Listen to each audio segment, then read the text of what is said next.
পাকিস্তান আফগানিস্তানের ঝামেলার মধ্যে ভারত ও তালেবানের মধ্যে উচ্চ পর্যায়ের বৈঠক করল ভারত। বুধবার দুবাইয়ে ভারতের বিদেশ সচিব বিক্রম মিস্ত্রি তালিবানের বিদেশমন্ত্রী মৌলভী আমির খান মুস্তাকির সঙ্গে বৈঠক করেন। 2021 সালে আগস্টে আফগানিস্তানে তালিবানরা ক্ষমতায় আসার পর এই প্রথম উচ্চ পর্যায়ের বৈঠক হয়। ব্যবসা বাণিজ্য উন্নয়ন নিয়ে কথা হয়। ভারতের বিদেশ মন্ত্রণালয় থেকে জানানো হয়েছে আফগানিস্তানের সুরক্ষা উন্নয়ন নিয়ে আলোচনা হয়েছে।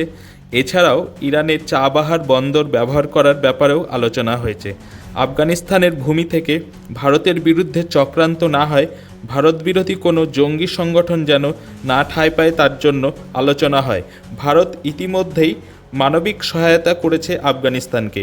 50,000 মেট্রিক টন গম, 13,000 টন ঔষধ, 22 টন ভূমিকম্প সহায়তা, 40,000 লিটার কীটনাশক, কোভিড ভ্যাকসিন এগুলি দিয়েছে। পাকিস্তান বিমান হামলা চালিয়েছে আফগানিস্তানে, নিরীহ নাগরিকরা হত্যা হয়েছে। এ বিষয়ে তীব্র নিন্দা করেছে ভারত। এ বিষয়ে আরও জানতে কলকাতা সমাচার চ্যানেলটি লাইক করুন, সাবস্ক্রাইব ও বেল আইকনটি প্রেস করুন। ধন্যবাদ।